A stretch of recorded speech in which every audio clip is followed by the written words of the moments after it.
Tenho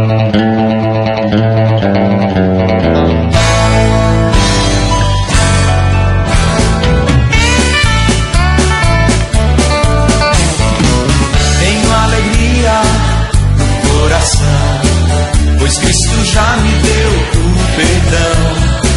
A sua morte Ele me fez morrer, pra nele renascer. A sua vida Ele me deu, para poder viver. A Igreja Batista Palavra da Cruz apresenta a Mensagem da Cruz. Apresentação: Pastor Cláudio Morandi.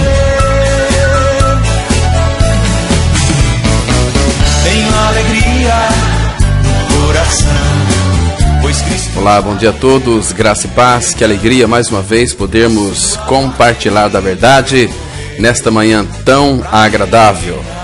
Amados, eu quero falar de um assunto hoje que eu tenho certeza irá falar ao seu coração de uma forma muito especial. O tema dessa ministração será Andando na Verdade. Então pegue a sua Bíblia, fique bem atento, pegue um papel, pegue uma caneta e não se distraia. Fique aí com seus olhos naquilo que nós vamos ler na Palavra de Deus, para que você possa ser edificado. E hoje o tema é muito importante. Vamos mostrar este maravilhoso ato de andarmos na verdade da Palavra de Deus. Então o tema desta manhã, Andando na Verdade. Então nós vamos ler a Palavra de Deus em 3 João, o capítulo 1, o versículo 4. 3 João, ele só tem apenas um capítulo. Então vamos ler tão somente o versículo 4. Assim diz a Palavra de Deus: Não tenho maior alegria do que esta, a de ouvir que meus filhos andam na verdade. Deixa eu repetir esse versículo. Não tenho maior alegria do que esta, a de ouvir que meus filhos andam na verdade. Vamos ter uma palavra de oração nesse momento. Pai, nós te louvamos e te agradecemos por esse dia que o Senhor nos concede. Obrigado, Pai, porque as tuas misericórdias se renovam a cada manhã e elas é a causa de nós não sermos consumidos. Obrigado, Pai, pelo teu amor revelado e manifestado na pessoa de Cristo Jesus. Que neste momento tão maravilhoso, esse momento ímpar, onde vamos estudar a tua palavra, o Senhor traga a cada um de nós espírito de sabedoria e de revelação no pleno conhecimento de Cristo Jesus. Pai, como nós precisamos conhecer ao Senhor, fala dele para nós pelo teu Espírito. Nós entregamos também todos aqueles que estão aqui neste momento e também estão ouvindo esta palavra, onde quer que eles estejam, que eles sejam tocados pelo teu Espírito, que teu Espírito os visite e traga a revelação de Cristo, e que mediante a graça eles venham a crer em sua morte e ressurreição com Cristo, e Cristo venha a ser entronizado na vida e no coração deste irmão, desta irmã. Nós oramos em nome de teu Filho Jesus Cristo. Amém. Queridos, andando na verdade, nós percebemos aqui que o nosso Pai Celestial, ele não tem maior alegria do que esta, a de ouvir que os seus filhos andam na verdade. Que coisa maravilhosa, irmãos. Nosso Pai Celestial não tem maior alegria do que esta, a de ouvir que os seus filhos andam na verdade. Então, nós devemos fazer uma pergunta: o que traz mais alegria para o coração do nosso Pai Celestial? É saber que os seus filhos, aqueles que foram alcançados pelo Evangelho, estão hoje andando na verdade da sua palavra. Então isto é maravilhoso. Então nós devemos fazer uma outra pergunta aqui: qual é a direção que estamos nos movendo neste momento? Você que me ouve nesta manhã, qual é a sua direção? Para onde é que você está caminhando? A palavra fala que há caminhos ao homem que parecem bons, mas no seu fim são caminhos de morte. Olha, então você tem certeza de que este caminho que você está trilhando é o caminho verdadeiro? Jesus, quando ele nos pediu para que o seguíssemos, porque ele é o caminho. No Evangelho de João, no capítulo 14, no versículo 6, ele disse: eu sou o caminho, a verdade e a vida. E ninguém vem ao Pai senão por mim. E lembrando que neste caminho envolve duas coisas fundamentais, sem as quais nós não podemos estar trilhando este caminho, estar andando na verdade. É em Lucas 9, verso 23, que a Bíblia diz assim: Jesus está dizendo para você nesta manhã que me ouve, para todos nós aqui presentes: se alguém quer vir após mim, a si mesmo se negue, dia a dia tome a sua cruz e siga-me. Então você tem que, a partir desta verdade da palavra de Deus, fazer uma pergunta: será que nós estamos nos movendo neste caminho, em direção a este caminho, de negar a nós mesmos, tomar a nossa cruz todos os dias e seguir ao Senhor? Você sabe o que significa negar ao Senhor? Aliás, negar o Senhor não, isso foi Pedro que fez, ele negou o Senhor. Você sabe o que significa negar a si mesmo? É você negar a sua própria vontade, é você negar os seus prazeres, é você negar muitas vezes o teu lazer, é negar a si mesmo. O que é negar a si mesmo? É você ser contra você mesmo, que é muito difícil. Se não for pela operação da cruz, ninguém mesmo consegue negar a si mesmo. Então, você tem certeza, meu querido irmão, minha querida irmã, que você está andando no caminho, andando na verdade? Porque se você estiver, a Bíblia diz que o nosso Pai Celestial, ele não tem maior alegria do que esta, a de ouvir que seus filhos estão andando na verdade. Isto torna a vida de um regenerado maravilhoso, maravilhosa. Amados, a ideia de nos tomar pela mão, quando o nosso Pai Celestial, ele falou para nós lá em Isaías 41, no versículo 13, está escrito assim: porque eu, o Senhor teu Deus, te tomo pela tua mão direita e te digo, não temas que eu te ajudo. Então essa ideia aqui, do nosso Pai Celestial nos tomar pela mão direita, é para que andemos pelos caminhos difíceis com segurança.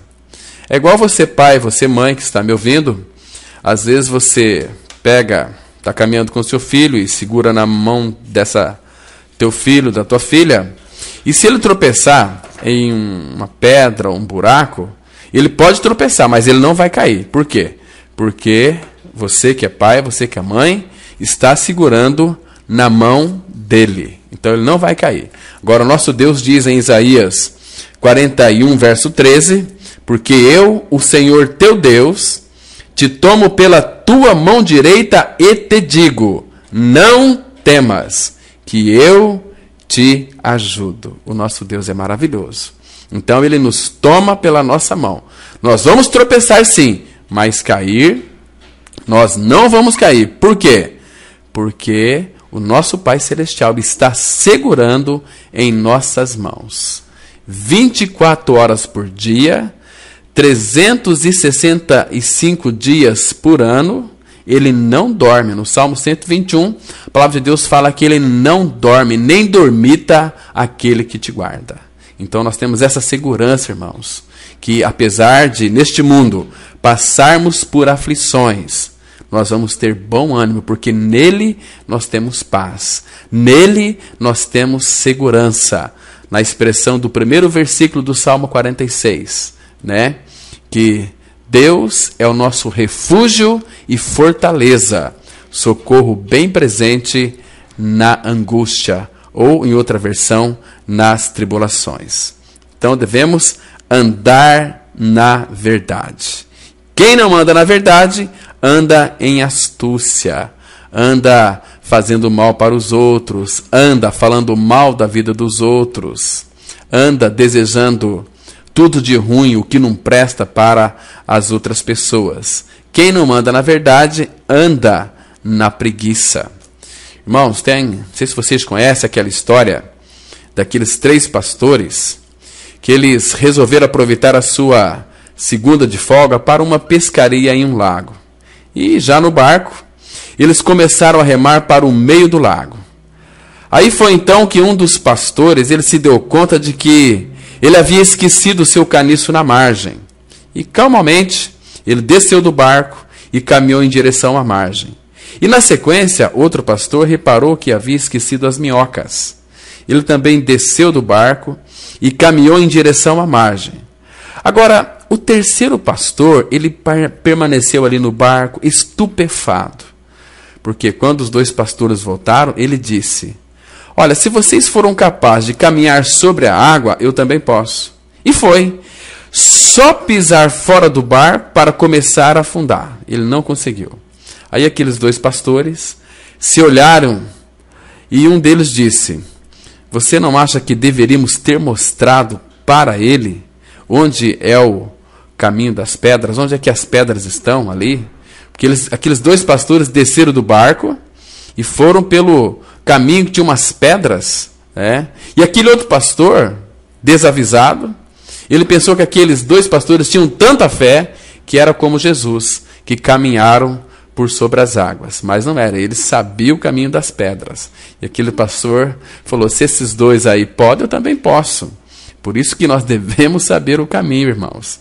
Devemos saber o caminho. Andar na verdade é algo que alegra o coração do nosso Pai Celestial.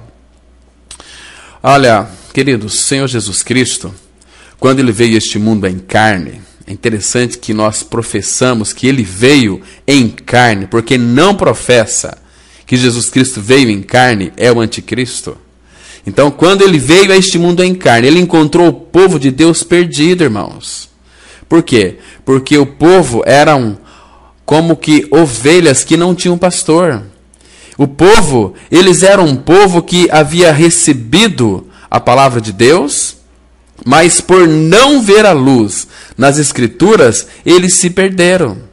É por isso que lá no Salmo 119, no versículo 105, a Bíblia diz que lâmpada para os meus pés é a tua palavra e luz para os meus caminhos. Então a palavra de Deus, ela é lâmpada para os nossos pés e luz para os nossos caminhos.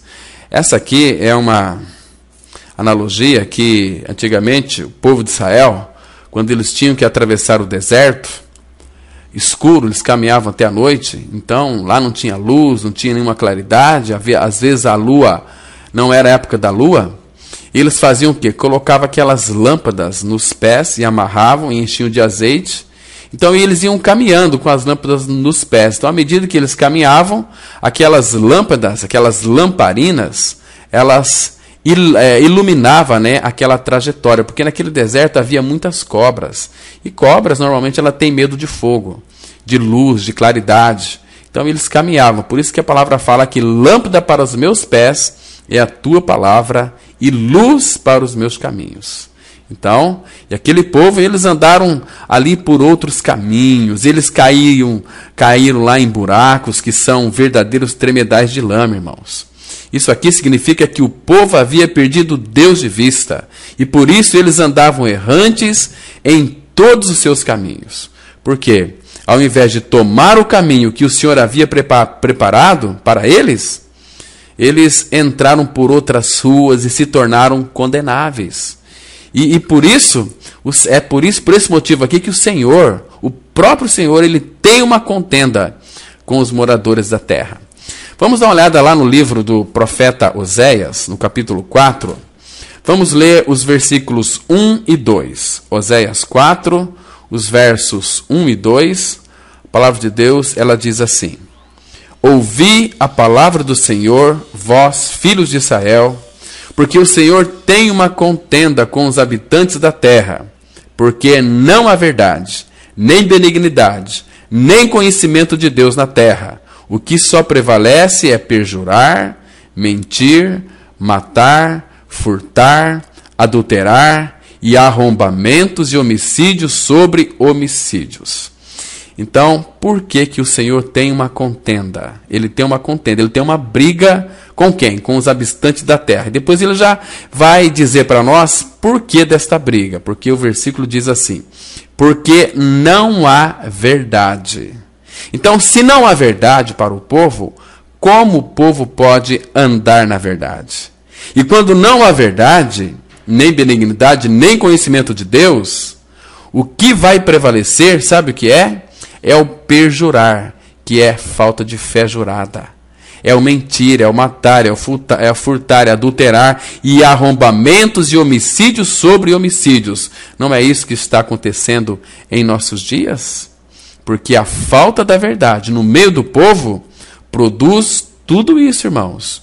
Produz perjuro, produz mentira, produz matar, furtar, adulterar, e arrombamentos e homicídios sobre homicídios, porque não há verdade.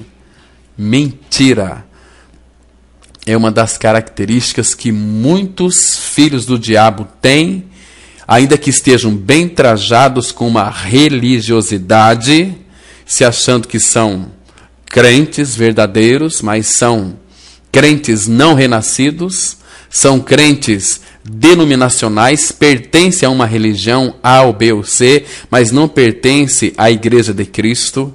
Aqueles homens e mulheres que foram alcançados pela graça de Deus, que tiveram seus corações purificados, que tiveram a sua natureza perversa crucificada lá na cruz do corpo de Cristo. Esses são os autênticos filhos de Deus. Matar. Às vezes a palavra matar nós entendemos, ela, e muitos entendem, como uma coisa como que matar, dar um tiro na pessoa, matar é você pegar e dar uma facada, dar um tiro, você assassinar alguém, é você de repente estar com um carro, atropelar uma pessoa, matar. Não é esse matar aqui, também é, mas matar também é quando você odeia o seu irmão. A palavra de Deus diz lá em 1 João, no capítulo 3, no versículo 15, está escrito assim: todo aquele que odeia seu irmão é assassino. Ora, vós sabeis que todo assassino não tem a vida eterna permanente em si. Então, matar aqui envolve dois aspectos. Porque do ponto de vista de Deus, o matar, tanto aquele que tira a vida de uma pessoa, mas como aquele que odeia uma pessoa, é assassino. Está na mesma condição, é assassino. Então a Bíblia é muito clara. Confira aí na sua Bíblia, 1 João 3, verso 15. Todo aquele que odeia seu irmão é assassino. Ora, vós sabeis que todo assassino não tem a vida eterna permanente em si. Então aqui o matar também. Por quê? Porque não há verdade. Se não há verdade, a pessoa não anda na verdade. Vocês estão me compreendendo aqui? Olha, irmãos, um outro dia desses, eu vi um garotinho fazendo um lindo castelo na areia da praia, quando estive lá em Fortaleza. Então ele levou quase a manhã toda construindo ali com destreza uma fortaleza, mas era uma fortaleza de areia. E lá pelas 3 horas da tarde, a maré ela subiu. E bastou uma vez para a água desmanchar aquela obra. Então, amados, construir castelos de areia pode dar nisso.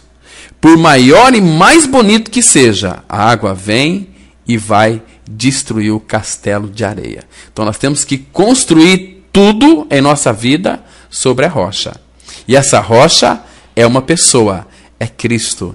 Então tudo aquilo que os filhos de Deus construírem, devem construir em cima da rocha que é Cristo Jesus. Olha, irmãos, a maneira que nós decidimos andar dentro da palavra de Deus hoje, certamente fará grande diferença no final, pois definirá se chegaremos ao lugar que o Senhor nos preparou ou cairemos em disciplina e condenação. E o modo como nós andamos na verdade indicará qual será o nosso futuro. E é por isso que nós devemos conhecer bem a avenida central. Essa avenida central é o caminho perfeito, o caminho com C maiúsculo. É o caminho que é Cristo. Ele disse, eu sou o caminho, né? Então, essa avenida central, ela é o caminho perfeito. Agora, uma coisa, por favor, preste bem atenção aqui. Uma coisa é você responder a respeito das Escrituras e outra coisa é praticar o que você sabe a respeito das Escrituras. Você se lembra que está escrito lá em Tiago, no capítulo 1, no versículo 22? Por favor, abra sua Bíblia. Lá em Tiago, capítulo 1, vamos ler o versículo 22, que a Bíblia diz assim: tornai-vos, pois, praticantes da palavra, e não somente ouvintes, enganando-vos a vós mesmos. Então, não tenha a Bíblia como uma teoria, achando que você está vivendo, praticando aquilo que você não vive. Entende? Ou às vezes pregando aquilo que você não vive. A palavra fala, tornai-vos, pois, praticantes da palavra, e não somente ouvintes. Por quê? Você vai estar enganando a você mesmo. Então não fique aí tendo a Bíblia como um conhecimento, um acúmulo de conhecimento. Tem pessoas que conhecem a Bíblia inteirinha, mas ela não tem a realidade espiritual daquilo que a Bíblia diz. Por isso que uma coisa é você saber, outra coisa é você praticar. Deixa eu citar para vocês um exemplo de um homem, intérprete da lei, que ele era responsável não somente por interpretá-la, mas também por ensinar a respeito dela. Ele encontrou-se certa vez com o Senhor Jesus, e esse intérprete da lei quis testar a Cristo para saber se Jesus conhecia e sabia ensinar as Escrituras Sagradas. Olha que astúcia desse homem. Vamos abrir as nossas Bíblias para nós verificarmos este caso aqui. Lá no Evangelho de Lucas, no capítulo 10, vamos ler o versículo 10, 25 e 26, que diz assim. A palavra de Deus começa dizendo assim: e eis que certo homem, intérprete da lei, se levantou com o intuito de pôr Jesus à prova e disse-lhe: mestre, que farei para herdar a vida eterna? Olha, eu quero que você compreenda a palavra de Deus. Este homem que foi testar Cristo, ele era o intérprete da lei. Percebe? Ele era um intérprete da lei.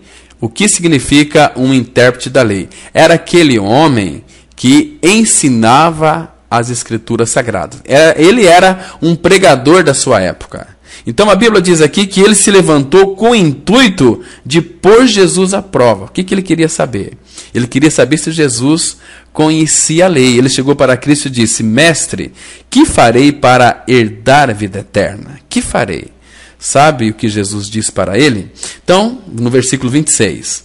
Então Jesus lhe perguntou: que está escrito na lei? Como interpretas? Aí ele respondeu no versículo 27. A isto ele respondeu: amarás o Senhor teu Deus de todo o teu coração, de toda a tua alma, de todas as tuas forças e de todo o teu entendimento, e amarás o teu próximo como a ti mesmo. Então, esse intérprete da lei respondeu claramente. Ele lembra de uma coisa: ele foi para testar a Cristo, foi para provar a Jesus, para ver se Jesus mesmo sabia. Mas ele, sendo o intérprete da lei, Jesus perguntou para ele: como você interpreta? Olha, eu interpreto assim. O primeiro mandamento é amarás o Senhor teu Deus de todo o teu coração, de toda a tua alma, de todas as tuas forças e de todo o teu entendimento, e amarás o teu próximo como a ti mesmo. Interessante que Jesus disse no versículo 28. Então Jesus lhe disse: respondeste corretamente, faze isto e viverás. Olha só, irmãos, o perigo de nós sermos bons intérpretes da lei, conhecer toda a Bíblia e não ter a prática. Sabe por quê? Porque este intérprete da lei, ele sabia que o primeiro mandamento era amar o Senhor, teu Deus, de todo o teu coração, de toda a tua alma, de todas as tuas forças e de todo o teu entendimento, e teu próximo como a ti mesmo. Queridos, então, se ele realmente fosse um praticante da lei, se ele praticasse aquilo que ele ensinava, ele estava ali diante de Cristo. Ele tinha que amar o Senhor, não provar o Senhor, não testar o Senhor. Percebe? Então estava diante dele o Rei dos Reis, Senhor dos Senhores. Aquele que é o Deus Criador estava em Cristo Jesus. Então, ele sabia interpretar, mas não tinha prática. E assim também são muitos crentes que não andam na verdade. Eles sabem o que fazer, sabem orar muito bem, falam em línguas estranhas. Na Bíblia não tem línguas estranhas, tem um dom de línguas, nós cremos neste fato. Mas em línguas estranhas isso não existe dentro da palavra de Deus. Tem uma crentalhada aí que, certa vez uma pessoa veio me procurar: Pastor Cláudio, o senhor é batizado com o Espírito Santo? Eu falei: eu sou. O senhor não fala em língua? Falei: eu não falo. Então como é que o senhor pode dizer que o senhor é batizado com o Espírito Santo? Aí eu falei para essa pessoa: e você já nasceu de novo? Se você morreu hoje, você tem certeza do seu novo nascimento? Eu ainda não tenho, eu tenho muitas dúvidas com relação à minha salvação. Mas tem os dons, né? Olha, queridos, sem um novo nascimento, você pode profetizar, você pode expulsar demônios, você pode fazer muitos milagres, você vai para o inferno. Por quê? Porque a Bíblia diz, lá em Mateus, no capítulo 7, um texto muito conhecido, vocês conhecem já de cor e salteado, nós sempre temos mencionado aqui, lá a partir do versículo 22 de Mateus 7, a Bíblia diz assim: muitos naquele dia hão de dizer-me: Senhor, Senhor, porventura não temos nós profetizado em teu nome? E em teu nome não expelimos demônios? E em teu nome não fizemos muitos milagres? Sabe o que Jesus Cristo vai responder para aquelas pessoas? Então lhes direi explicitamente: nunca vos conheci. Apartai-vos de mim, os que praticais a iniquidade. Apartai-vos de mim, os que praticais a iniquidade. Mas no versículo 22 a Bíblia diz que eles profetizavam, que eles expulsavam demônios, que eles faziam muitos milagres. Contudo, nunca haviam experimentado o novo nascimento. E novo nascimento é Deus tirando o nosso velho coração e dando um novo coração. Como? Quando Ele morreu na cruz, Ele nos atraiu, nos crucificou, nos fez morrer, nos ressuscitou juntamente com Ele e hoje Cristo é a nossa vida. Isso está escrito na palavra, nós temos que crer na palavra, porque o julgamento é segundo a palavra. Por isso que Jesus Cristo diz assim, lá em João 7, verso 37. Quem tem sede, vem a mim, beba. Quem crer em mim, como diz a Escritura. Não é como eu penso, não é como eu tive uma experiência com Jesus Cristo. Uma experiência com Jesus Cristo é uma coisa, mas a minha salvação envolve eu crer na palavra de Deus.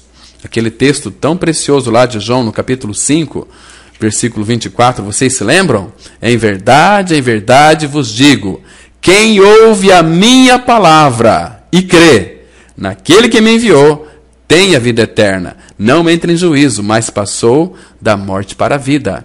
Então a questão é você ouvir e crer. Quem ouve a minha palavra e crê, tem a vida eterna. Deus amou o mundo de tal maneira que deu seu Filho unigênito, para que todo aquele que nele crê, não pereça, mas tenha a vida eterna.